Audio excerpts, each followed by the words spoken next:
And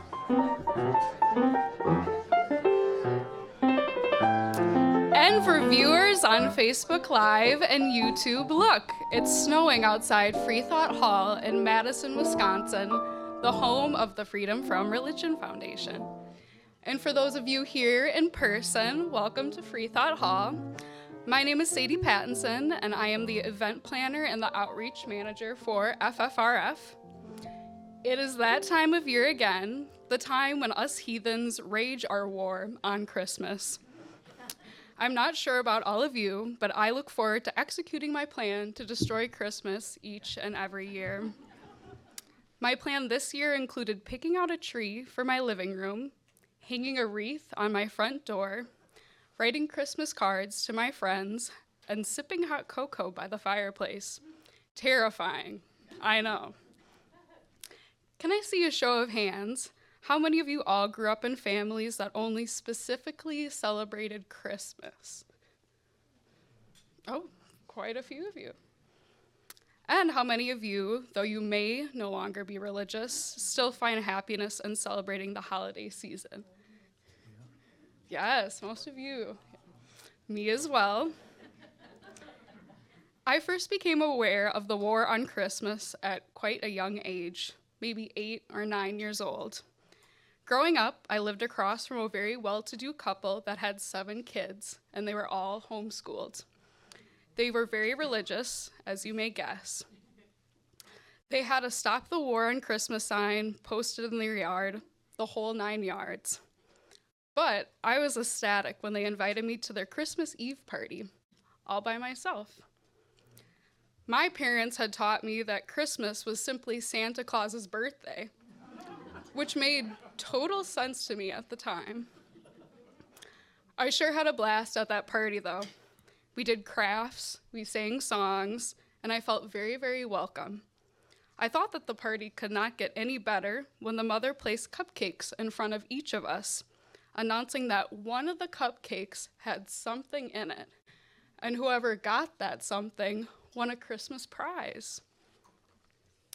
To my surprise, when I bit down, I was the lucky winner. But what shocked me even more was the object in the cupcake that I had bit down on. It was a bearded man with tattered clothes, but he was hung up on a cross. The mother saw the confusion grow in my eyes as I looked down and I held it in front of me. She said, "Who is that, Sadie?" I looked down. Oh my God, that's Santa! I was absolutely horrified. I have since learned that that man's name is actually Jesus Christ, and that his story is a little bit more gruesome than the chubby man that delivers gifts each and every year.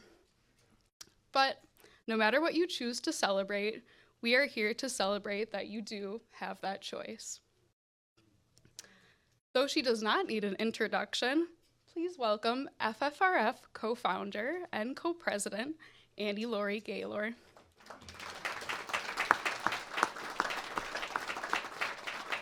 Thank you, Sadie. Sadie is our events planner and did an awful lot of work, and I also want to thank the rest of our staff, especially the people who are helping in the kitchen and greeting you.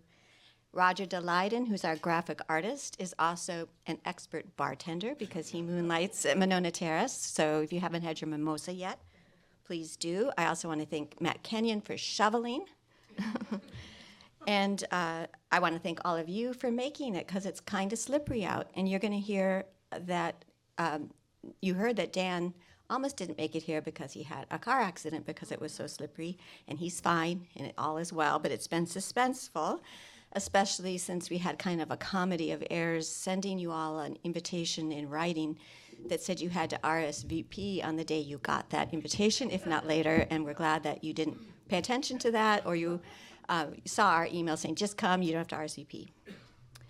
And let's see, did I thank everybody? I just want to remind you that we do have displays every year in the state capitol. This is a tradition going on at least 26 years.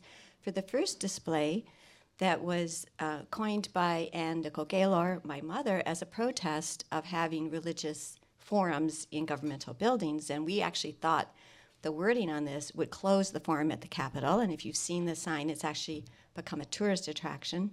And it says at this season of the winter solstice, may reason prevail.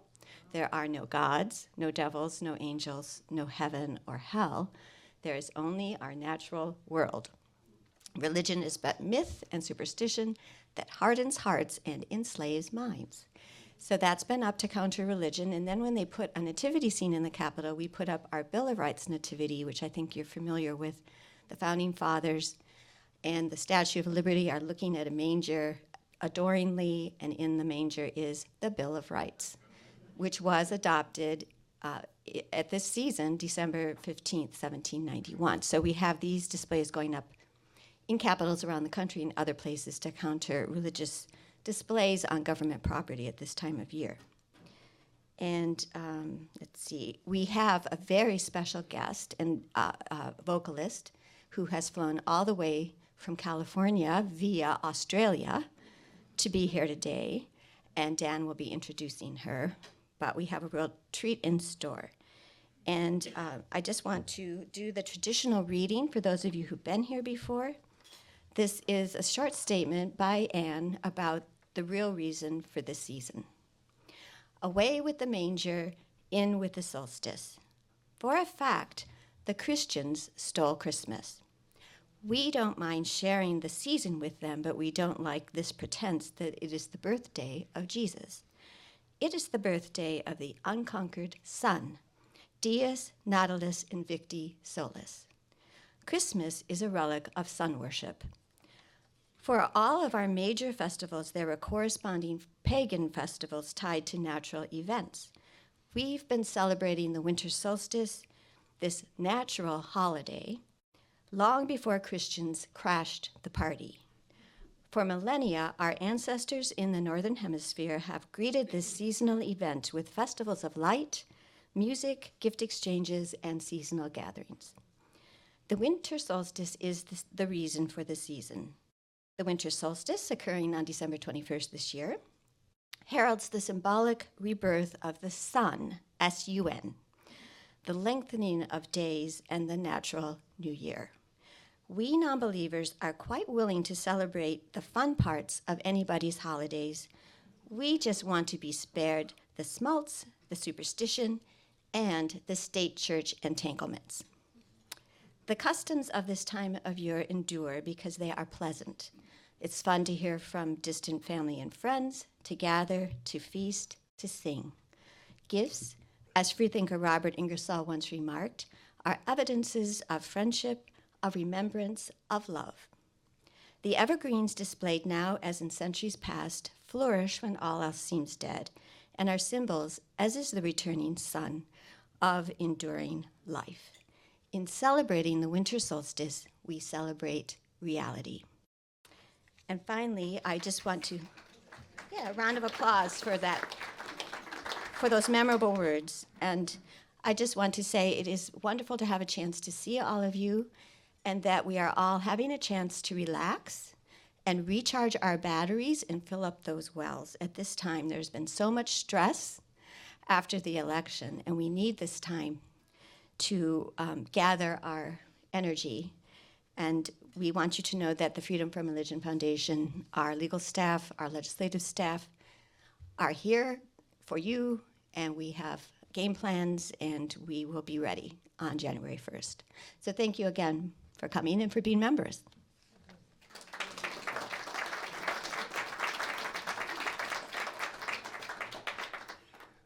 When I was in church, we used to hear about the Star of Bethlehem.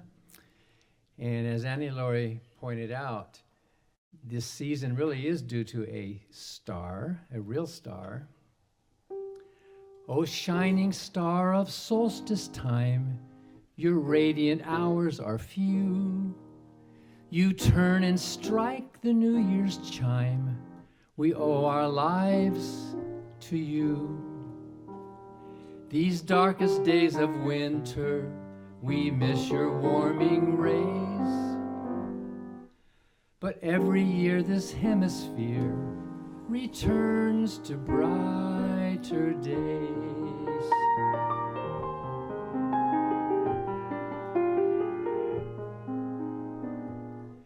Since olden days, the human race has feared your warmth would die. The evergreen is ever seen as hope we will survive.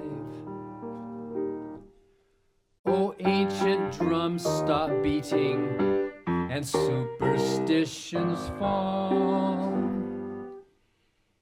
It's time for reason's greetings, for peace, goodwill to all.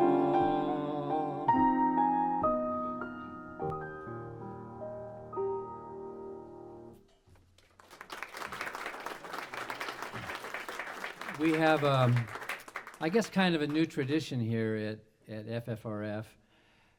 Once a year for the last 10 or 15 years, the staff here enjoys hearing me use the swear word on this song. Well, I'm going to sing a song, but I can't we're going to do the family-friendly version of it, but you have imaginations, right? You know how the song goes. So it's for the staff, but it's for all of you who want to hear. This is from South Park, a song written by Trey Parker. And in South Park, Mr. Garrity, was that his name, the teacher? Garrison, Mr. Garrison, that's right, sang the song to the students about the real meaning of Christmas. And if any of you live over on the east side, you may have seen the billboard that the Catholic League put up. Did any of you see that? It's an ugly billboard. He put it up because of us, Bill Donahue of the Catholic League. Because we are the Grinches. We are taking away their rights to worship. And the billboard read, it says, "We win, you lose, you atheists." And because they think, and he thinks, that this month of the year belongs to them. This is their, what right do we have to bring in some weird concept like the solstice? You know, this really is Christmas.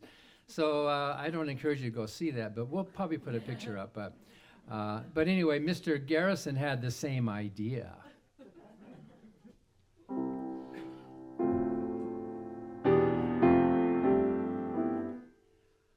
I heard there is no Christmas in the silly Middle East. No trees, no snow, no Santa Claus. They have different religious beliefs. They believe in Muhammad and not in our holiday. And so every December, I go to the Middle East and say,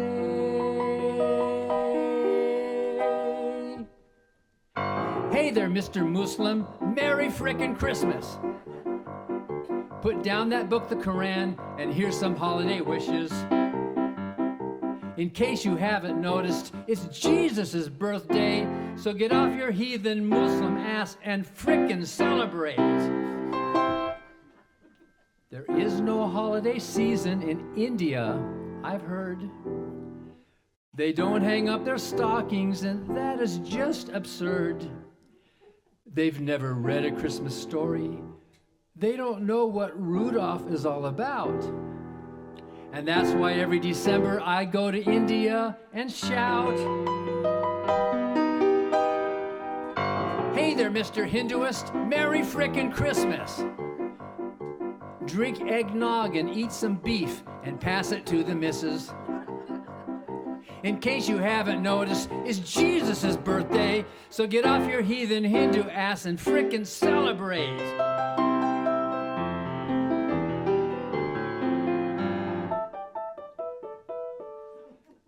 Now, I've heard that in Japan, everyone just lives in sin.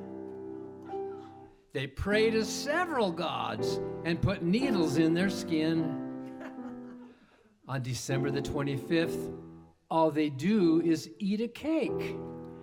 And that is why I go to Japan and walk around and say, "Hey there, Mr. Shintoist, Merry frickin' Christmas. God is going to kick your ass, you infidelic pagan scum. In case you haven't noticed, there's festive things to do, so let's all rejoice for Jesus and Merry frickin' Christmas to you. On Christmas Day, I travel around the world and say, Taoists, Christians, Buddhists, and all you atheists too, Merry frackin' Christmas to you.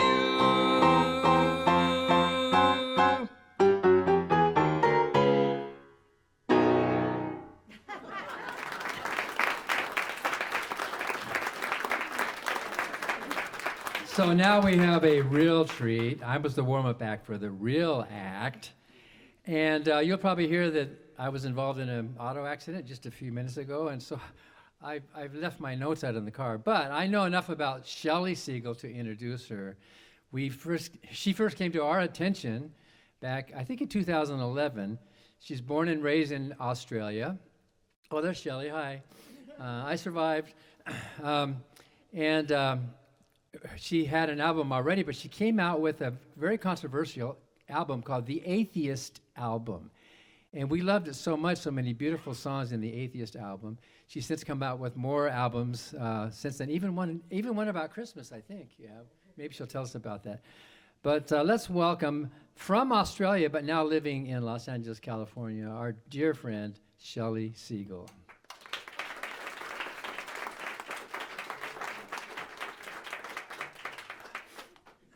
Hi, everyone. Thank you so much for having me. What's the tune? We didn't have a chance to rehearse here. Why don't we do a song from Australia? Is anyone familiar with Tim Minchin? So in Australia, in the Southern Hemisphere, we have our Christmas at summertime, which is very different to what's going on outdoors. But yeah, this is a song called White Wine in the Sun.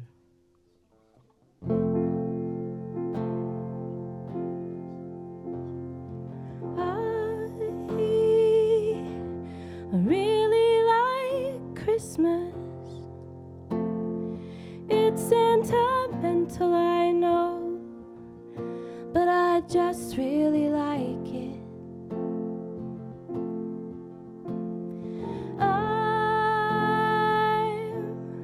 I'm hardly religious. I'd rather break bread with Dawkins than Desmond Tutu, to be honest.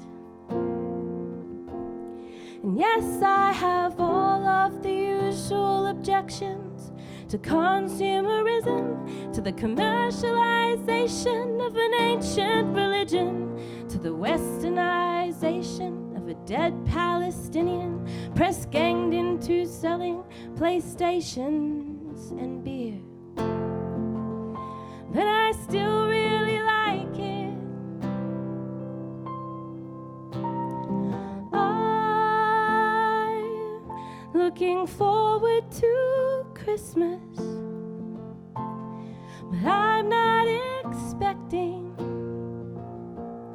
a visit from Jesus. I'll be seeing my dad, my brother and sisters, my gran and my mom. They'll be drinking white wine in the sun. I'll be seeing my dad, my brother and sisters, my gran and my mom. They'll be drinking white wine in the sun.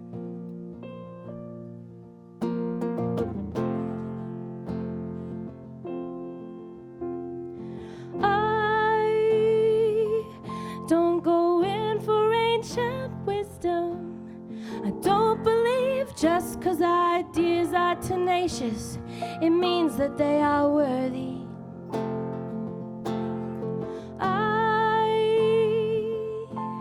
Get freaked out by churches.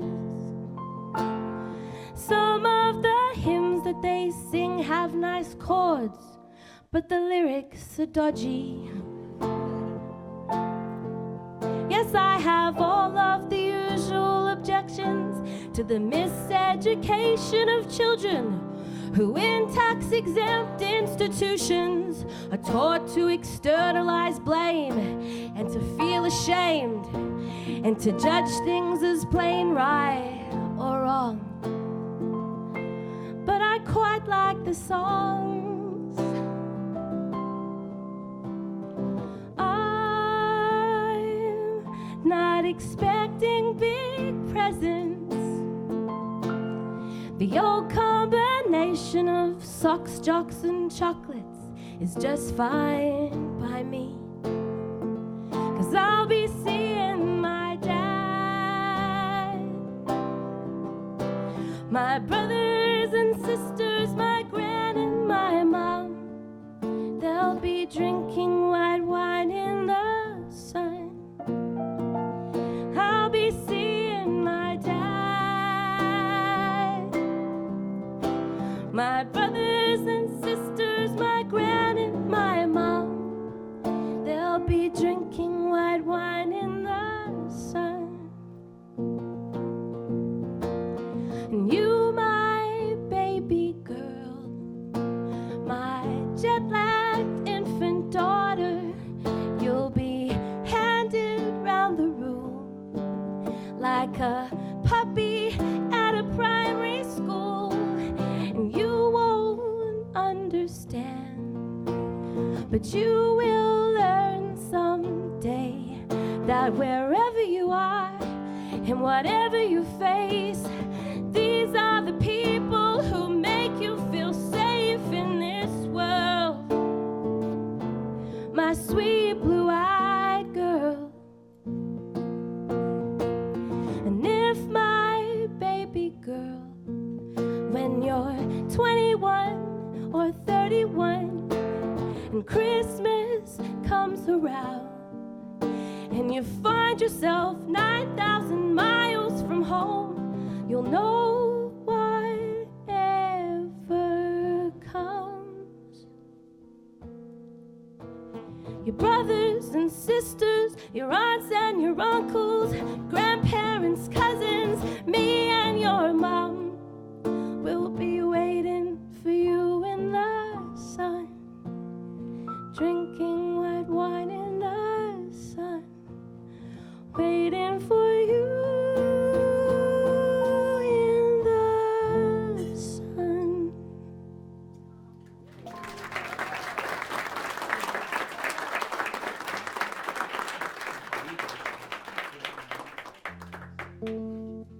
We have a lot of Christmas cards, you know, with people wearing the Santa hats and on the beach in bikinis. So it's a different vibe. Yes, it's by the wonderful Tim Minchin. I'm going to play a song of an original song now. It's called My Morality.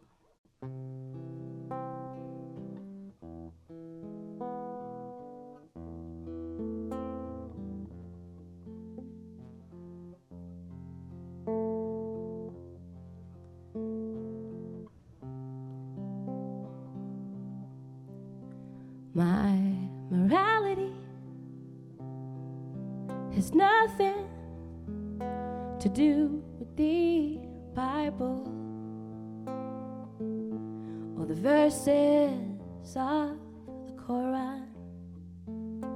My morality won't judge you by your spirituality, but by the things that you have done. My morality is not set into stone tablets who don't even tell you not to hurt children. My morality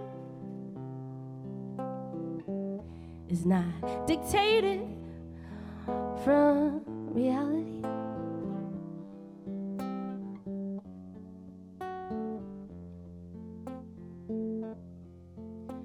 My morality accepts everybody's sexuality, is more concerned with inequality than validations from above. My morality is not set into stone tablets who don't even tell you that it's worthwhile to be good for being good's own sake, that not to think for yourself can be a deadly mistake. My morality is not recitable from memory. It's something inside of me, how I want to be.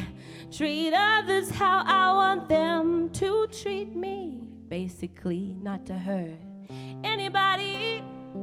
It abhors any brutality. It stems from our common humanity. And it's what my grandmother taught to me. And it's mine because I'm free.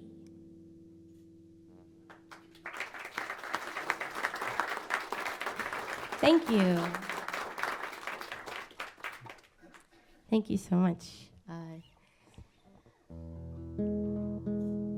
This is another song from my Atheist album. And I grew up in a Jewish tradition, so we had our own war on Christmas. And I think my family were kind of a reform level of observance, so I would call us medium Jews. But we went to an Orthodox synagogue, and my father's actually the president of the synagogue. And at the Orthodox synagogue, we practice gender segregation. So the women have to sit upstairs, and the men sit downstairs. And if you can't make it upstairs, you can sit up the back, but you have to sit behind a curtain called a mechitza. And as women, we were not allowed to participate in leading the service. In Orthodox Judaism, a woman's voice is not allowed to be heard unaccompanied because it's too arousing, which is true. And if anyone feels overcome at any time during our performance, there's an exit right there. But, so I grew up with this messaging of what it means to be a woman in Judaism. I also went to a Jewish school, and we had prayers in the morning, every morning, and from the ages of 10 years old, I said this one prayer that was a call and response between the boys and the girls. And the boys would say in Hebrew, "Dear God, thank you for not making me a woman." And we would answer back, "Well, dear God, thank you for making me what I am." And I think these messages of what it means to be a woman are present in all of the Abrahamic traditions. And so the song talks about those rules and those laws that define women and women's roles. And the song is called Eve.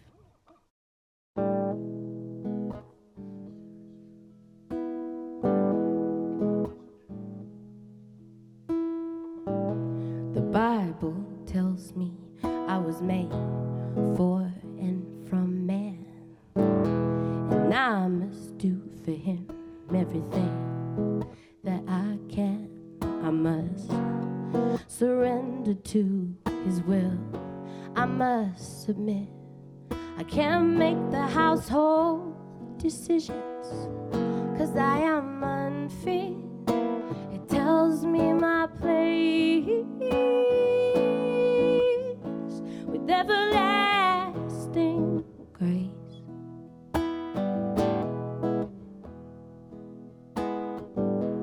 Bible tells me I must be silent. You can't hear my voice. My role has been divinely defined, and I have no other choice. I may not be a teacher of man. I must cover up my shame. These are the laws of the one who in vain I cannot name. He tells me my place with everlasting grace. And my punishment for wanting to learn is a painful birth from which I may not return.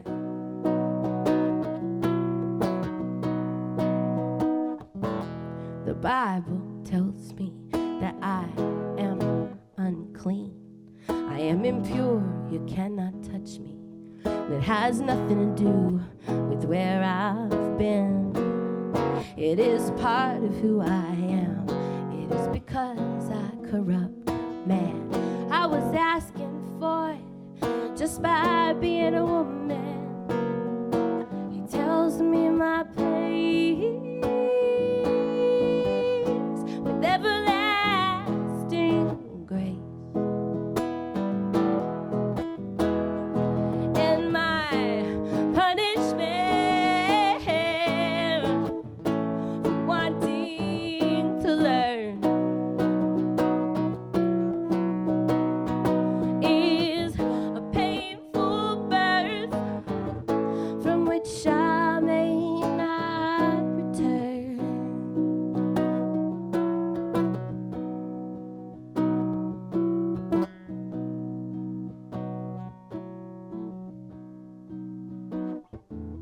The Bible tells me I was made for and from man, and I must do for him everything that I can. I must surrender to his will.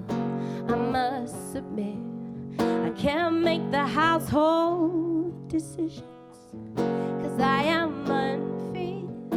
It tells me my place with everlasting grace.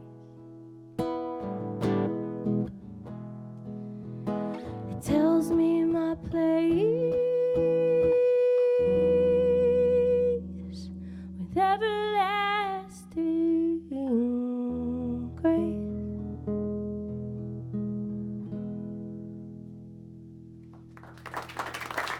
Thank you.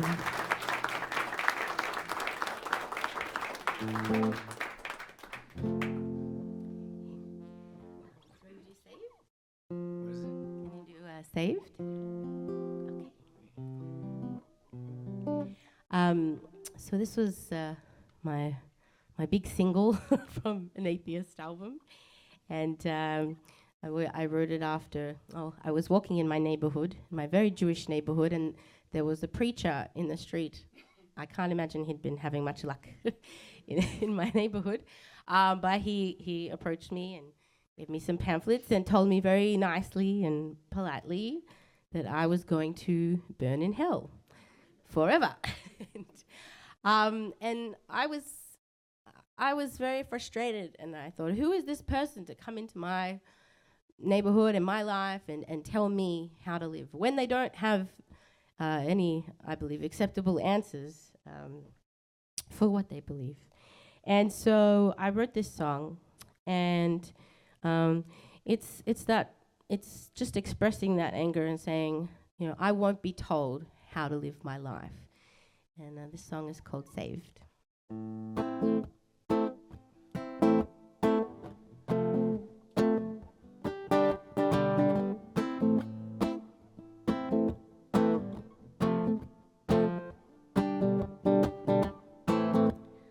Say that I need to be saved. Say with me, the devil's got his way. I want to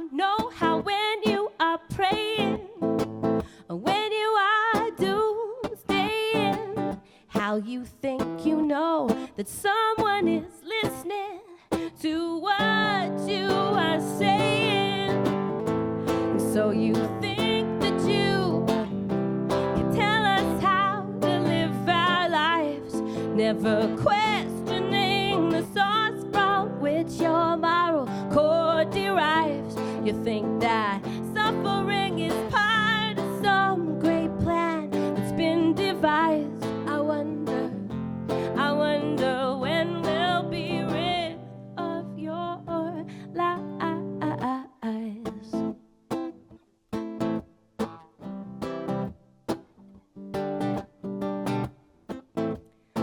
You say I need to hear the truth,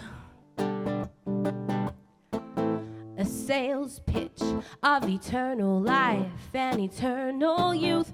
All these blessings you are bestowing upon the one you say is all-knowing.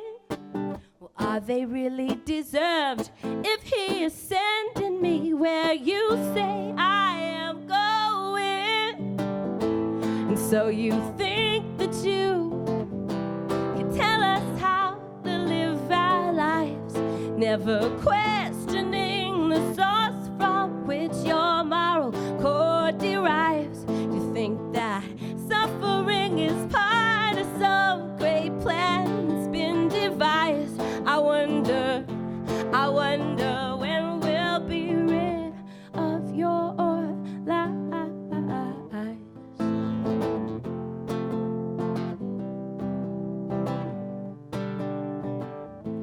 So you think that you can tell us how to live our lives, never questioning the source from which your moral core derives.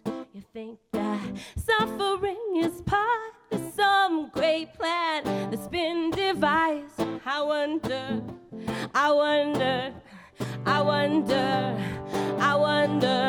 what will it take for you to start opening your eyes, to start questioning the bullshit everyone around you buys. You think it's any of your business what goes on between my thighs. I wonder when we'll be rid of your lies, of your lies.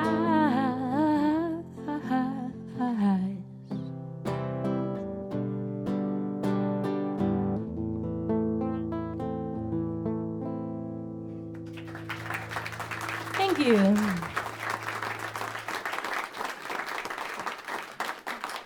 Thank you so much. I was lucky, very lucky a few years ago. Now, I can't remember. It's been maybe 10 years ago. I came and performed for the FFRF convention. I think 2012. 2012. Oh, wow. Yeah, that was like one of my first performances. My first performance in America was with you.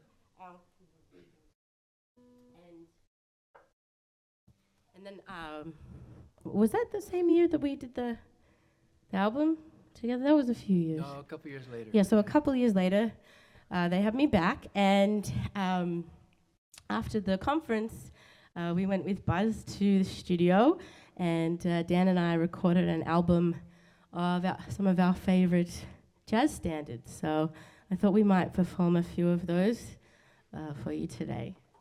Well, you have to tell me which ones you want to. Yeah, let's do. Oh, I get to choose. That's let's do Sunny Side.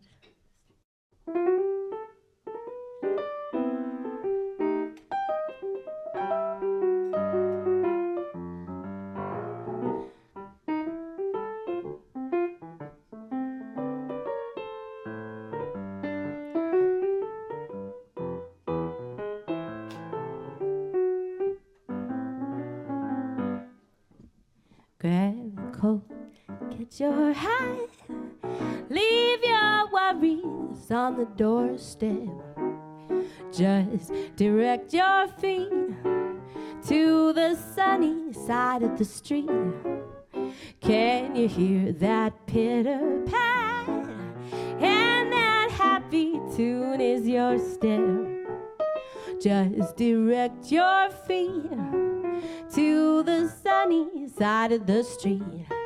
I used to walk in the shade with those blues on parade, but now I'm not afraid this rover crossed over.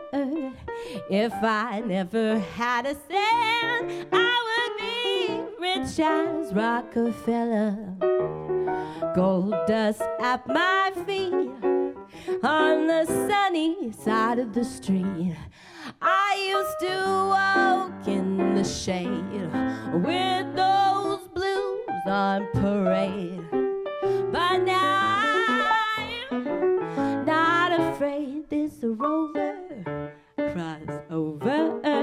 If I never had a cent, I would be rich as Rockefeller. Gold dust at my feet on the sunny side of the street.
Grab your coat and get your hat. Leave your worries on the doorstep. Just direct your feet to the sunny side of the street. Can you hear that pitter-pat? And that happy tune is your step. Just direct your feet to the sunny side of the street.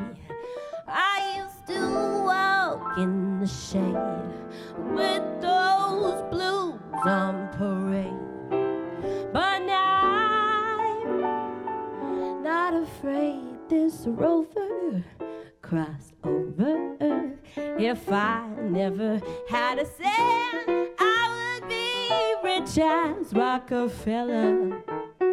Gold dust at my feet on the sunny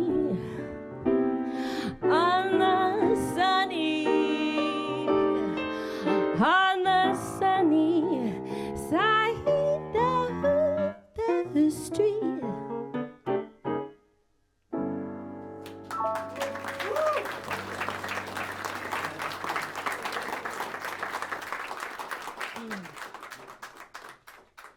You don't know me? Oh, okay. 4 flats, right?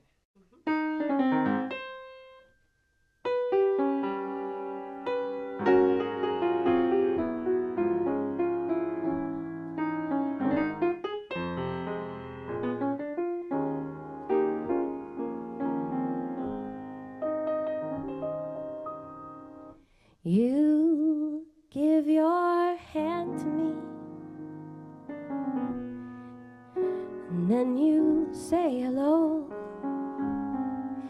and I can hardly speak. My heart is beating so, and anyone can tell. You think you know me well, but you don't know me.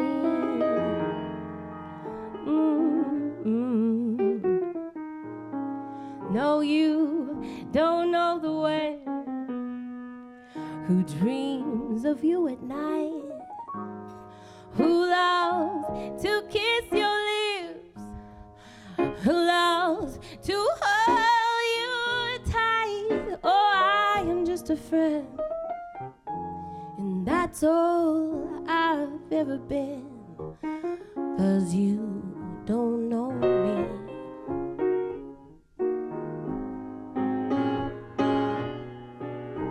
For I never knew the art of making love, though my heart aches with love for you. Afraid and shy to let my chance go by, a chance that you might love me too. You give your hand to me,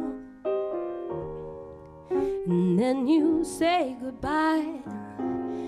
Now watch you walk away beside some lucky guy.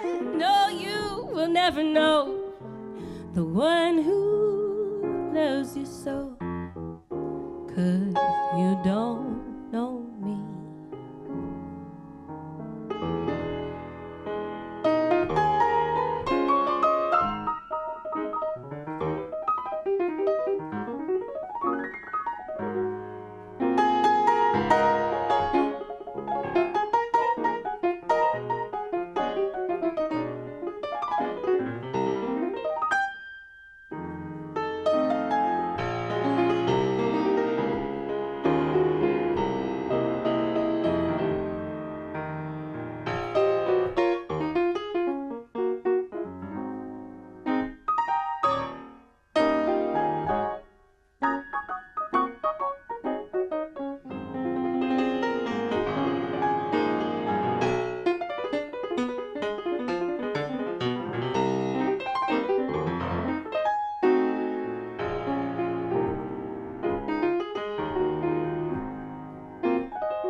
For I never knew the art of making love,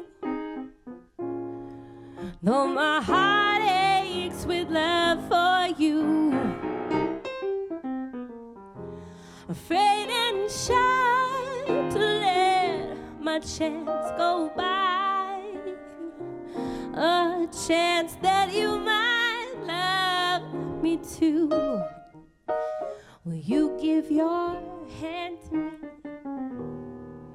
and then you say goodbye, and I watch you walk away beside some lucky guy. No, you will never know the one who loves you so, 'cause you don't know me. No, you will never know the one who loves you so, 'cause you don't know me.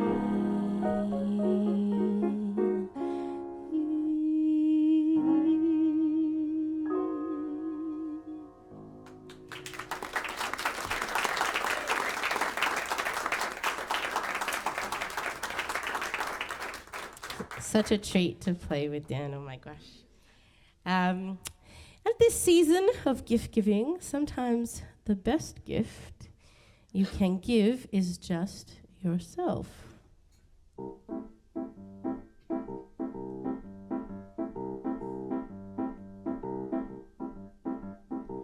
My baby don't care for shows. My baby don't care for clothes. My baby just cares for me. Oh, my baby don't care for cars and races.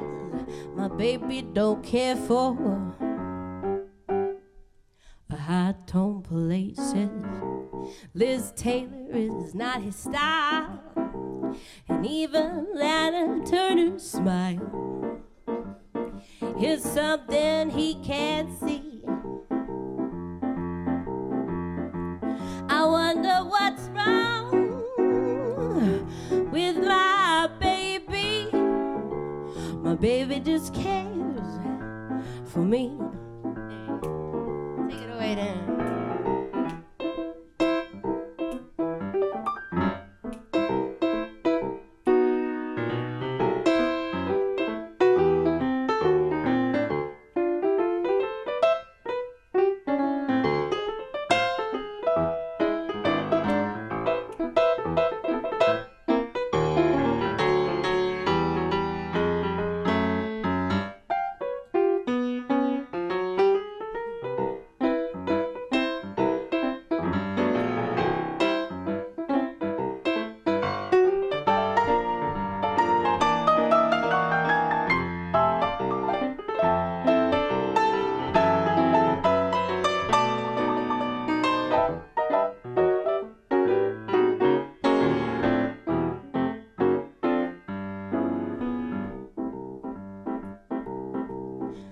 I said my baby don't care for shows.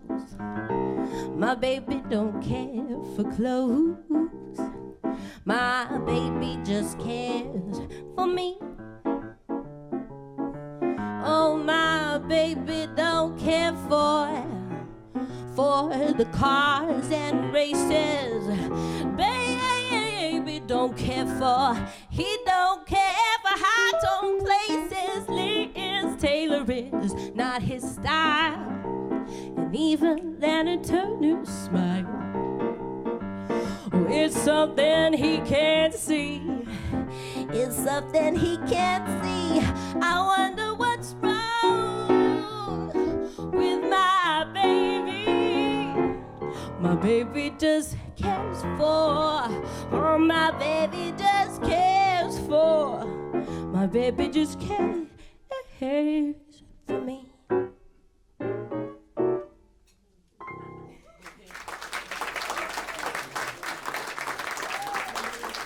That's the first time we ever did that to you. That's a good one. Should we do Yip? Oh, Yip Harburg? Yeah. Okay. So most of you know that Yip Harburg, the famous lyricist who wrote the words to Over the Rainbow and It's Only a Paper Moon and Finian's Rainbow and all of that, he was a non-believer, a very outspoken, liberal, agnostic humanist who was very critical of religion. And the Freedom from Religion Foundation got to work with his son, Ernie Harburg, to produce the book called Rhymes for the Irreverent, because Yip Harburg also wrote just some light verse. And we're going to sing some of those light verses of his. My favorite, which is the first one Shelley's going to sing, he wrote a little poem called Lead Kindly Light, where Bishop Patrick crossed the street, an X now marks the spot.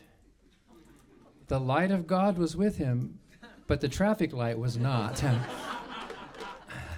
We've only rehearsed this once. Do you think we can pull it off?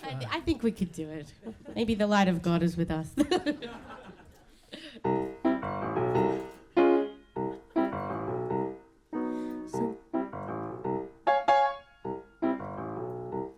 Somewhere over the paper moon there sails a lyrical ship, made of irreverent memories of a songwriter known as Yip. This one's called Lead Kindly Light. Where Bishop Patrick crossed the street, an X now marks the spot. The light of God was with him, but the traffic light was not. This one is called A Nose is a Nose. Mother, mother, tell me, mother, tell me, please, did God who made the flowers and trees also provide the allergies? Federal Reserve. In 1929, when the banks went bust. In 29, when the banks went bust, our coins still read, in God we trust.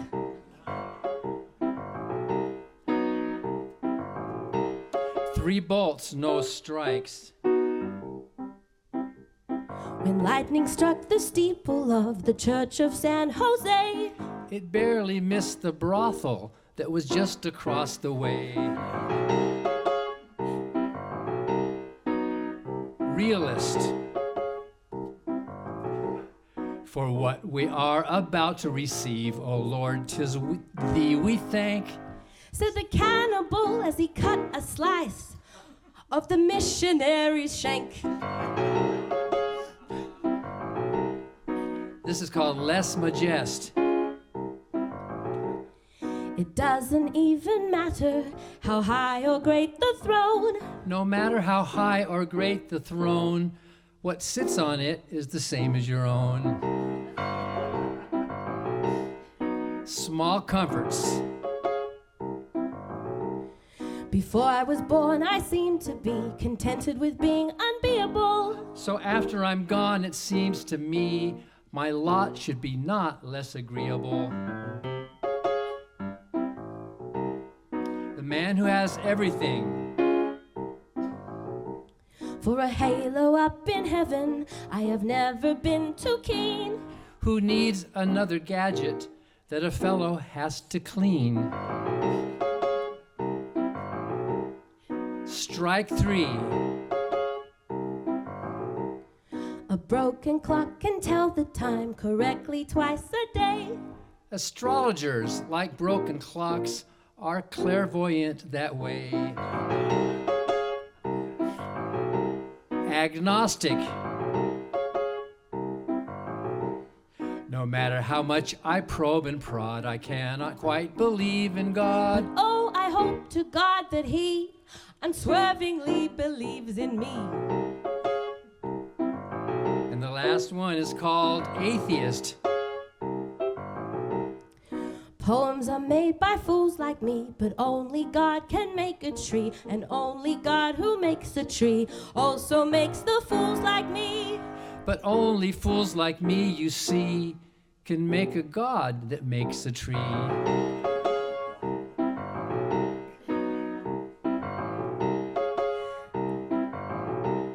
Somewhere over the paper moon there sails a lyrical ship, made of irreverent memories of a songwriter known as Yip.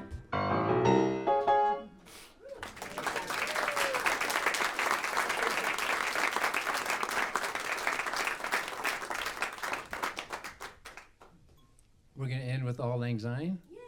So the Winter Solstice is on December the 21st this year, Saturday, December the 21st, which is the real reason for the season. The solstice is the actual astronomical new year. So the calendar, for various reasons, shifted over the centuries, and we lost track of that actual real reason for the season.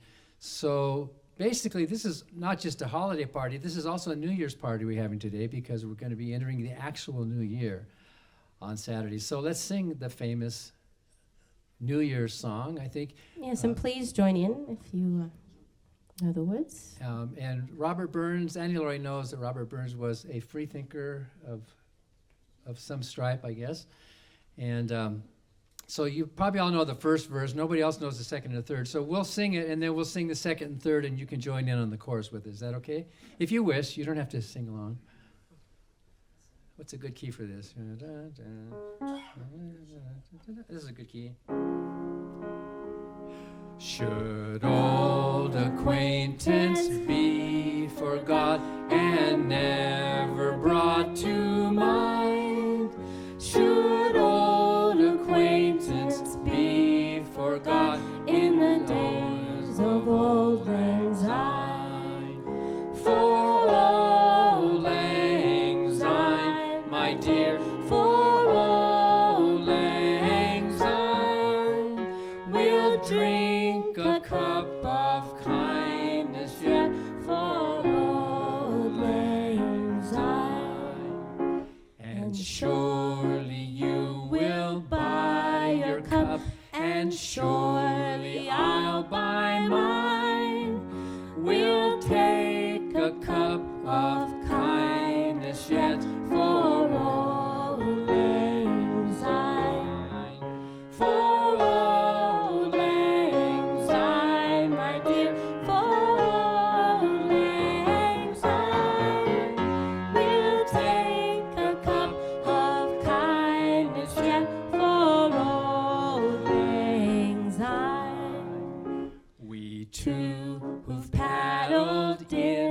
the stream from morning sun till night.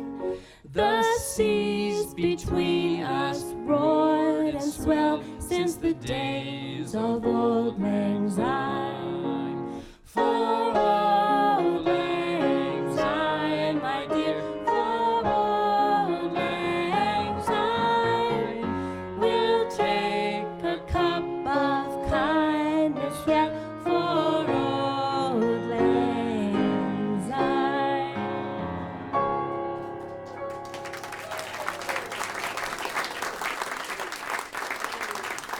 Well, thank you all for coming, and we hope you have a truly happy New Year and a wonderful solstice season.